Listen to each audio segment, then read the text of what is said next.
Elber, a gente discutiu muito em relação ao papel do facilitador sem julgar, né?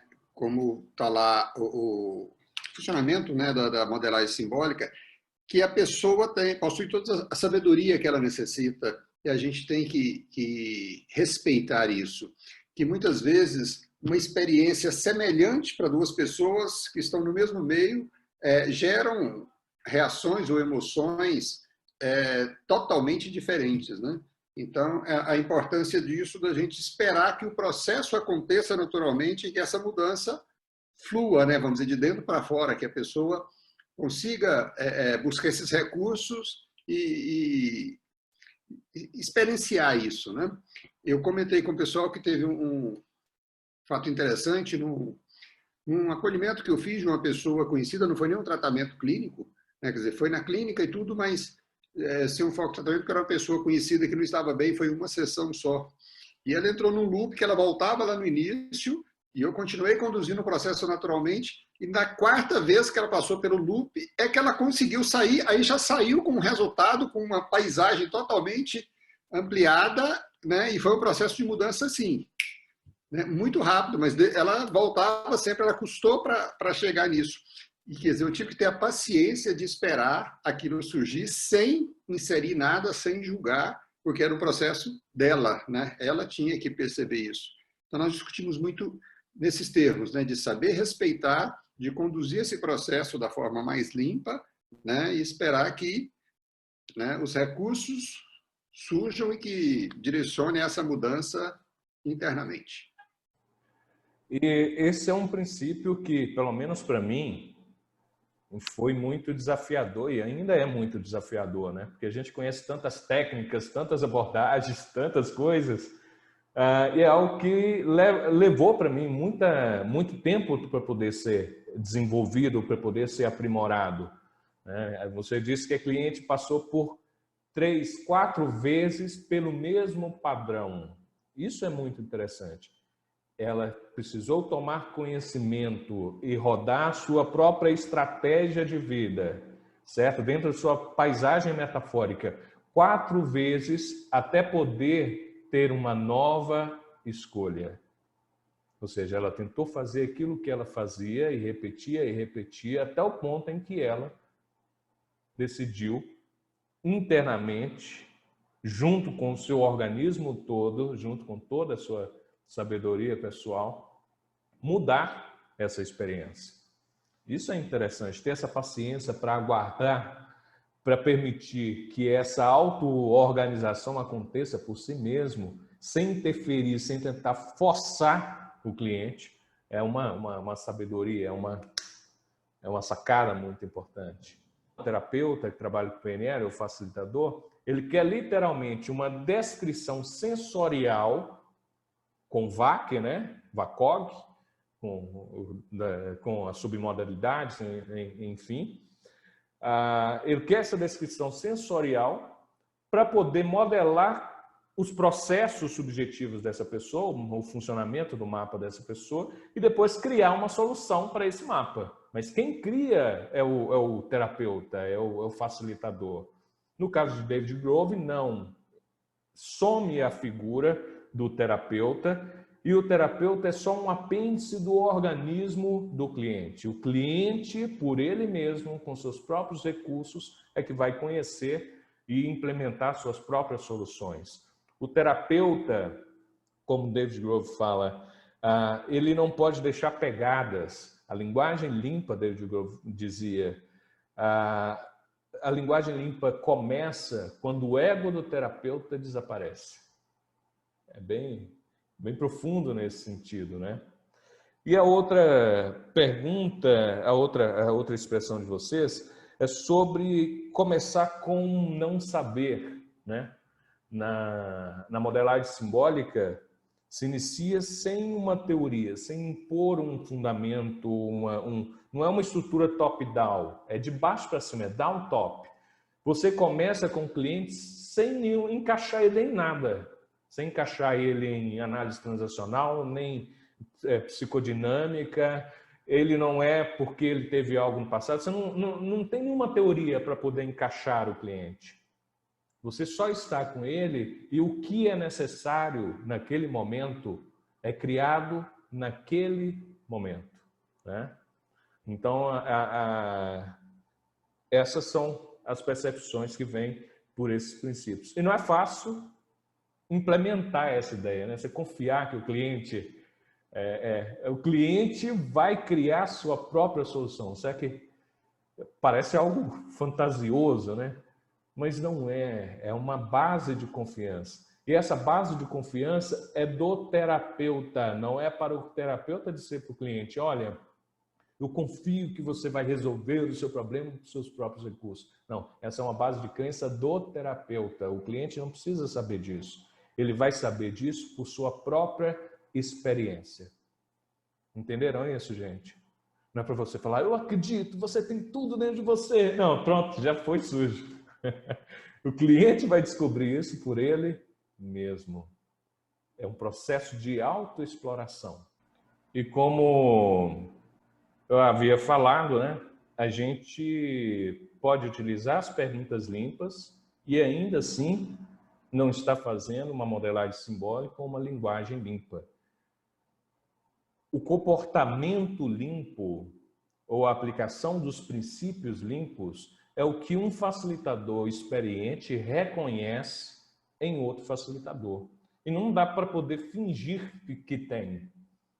Se vocês estiverem atuando, eu assistindo vocês, ou eu estiver atuando, e James Lawley ou qualquer um facilitador, né, estiver me assistindo, ele sabe se eu estou incorporando ou se eu estou mimetizando esses princípios.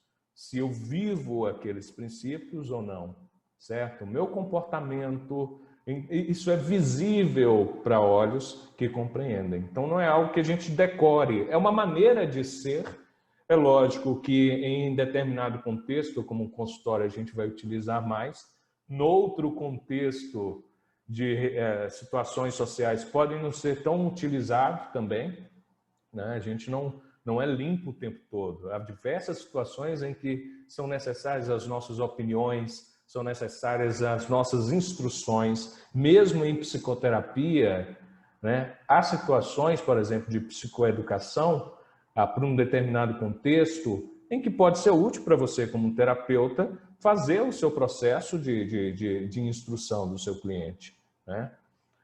Mas quando se vai trabalhar com a prática limpa, quando se vai fazer modelagem simbólica, aí você precisa ter essa postura limpa, ok? Não há nenhuma proibição de você trabalhar com as outras coisas que você conhece e que funcionam para você. Cada um tem a sua teoria, cada um tem a sua formação, e seria sujo da minha parte, eu não seria limpo em dizer para vocês que existe uma polícia da linguagem limpa, que se vocês não utilizarem a linguagem limpa vai prender vocês. Não é nada disso, né?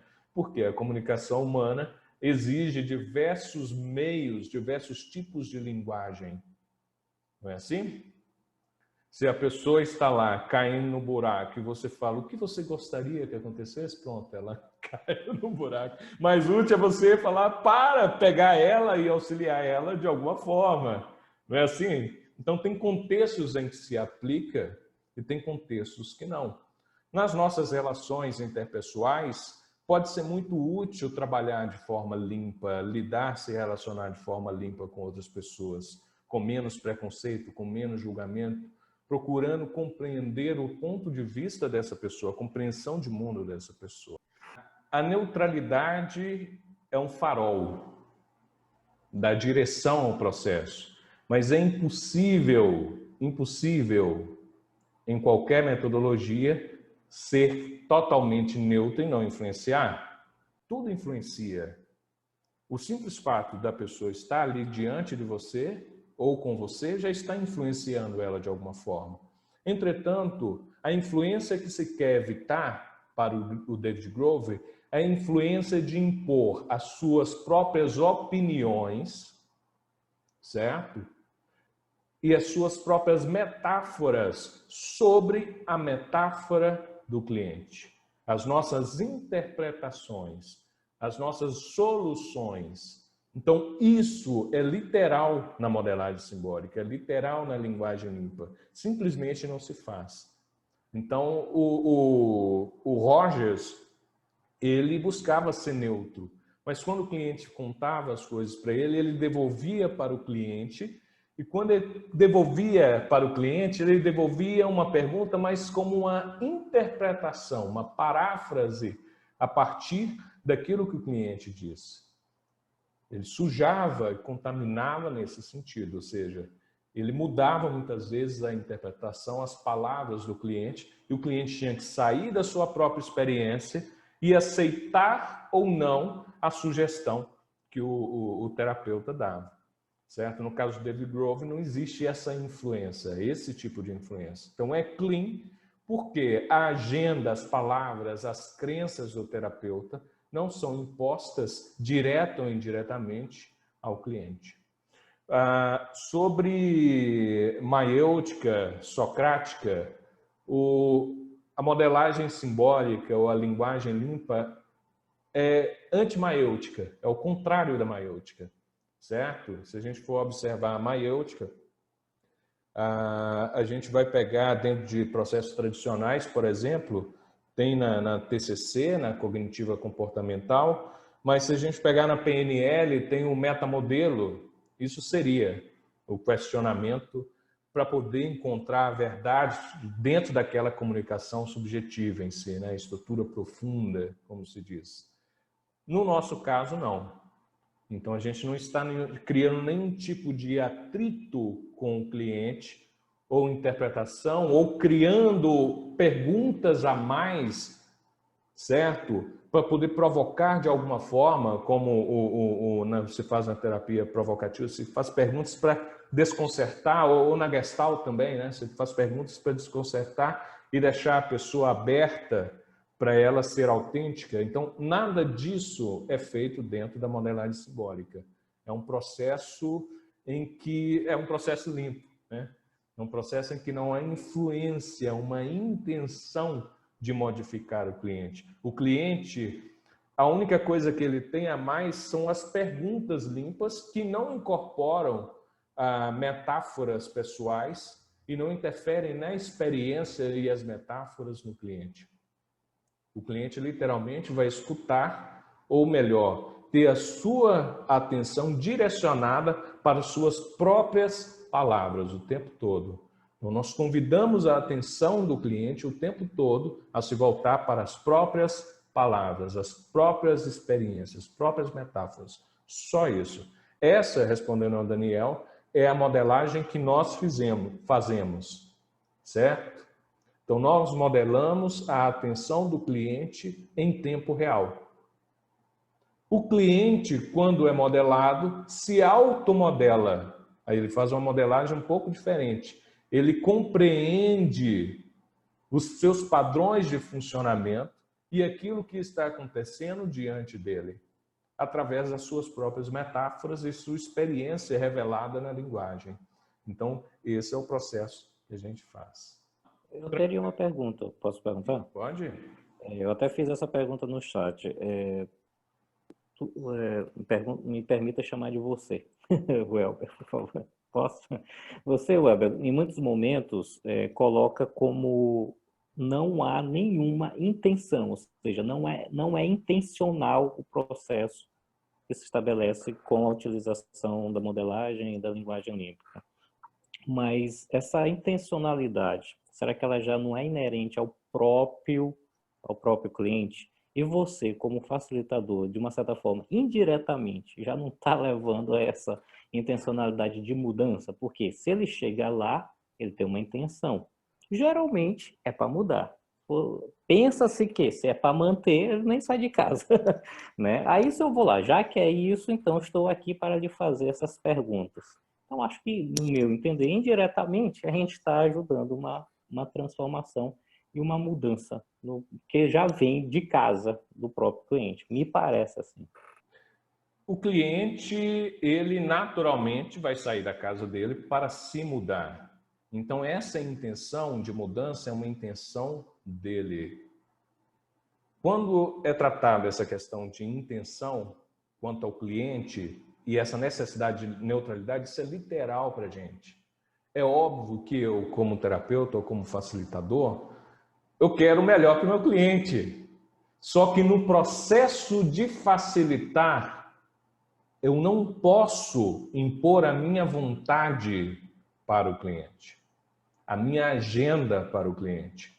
Eu preciso ser neutro. Eu não posso estar com o cliente com a intenção de mudá-lo. Certo? Então, se você estiver fazendo o processo comigo e você estiver por um caminho que eu julgue ser diferente, certo? Aquilo é parte da sua experiência. Eu recebo aquilo da mesma forma que fosse uma coisa boa. Eu sou neutro nesse sentido. Eu não tento forçar uma mudança. Como eu disse, quando você tenta forçar uma mudança, impor a sua agenda, você cria uma defesa do cliente e você desvia ele daquele trajeto original que ele deseja fazer, para poder atender a você como um terapeuta. Essa é a neutralidade, certo? O cliente ele precisa ter a liberdade para se expressar como ele quiser, para poder viver aquela experiência tal como for necessária para ele, sem eu impor o meu mapa e a minha vontade para ele. Então é nesse sentido. E a pessoa sente quando você está verdadeiramente interessada nela, em escutá-la de forma neutra, em auxiliá-la, ou quando você quer empurrar algo nele.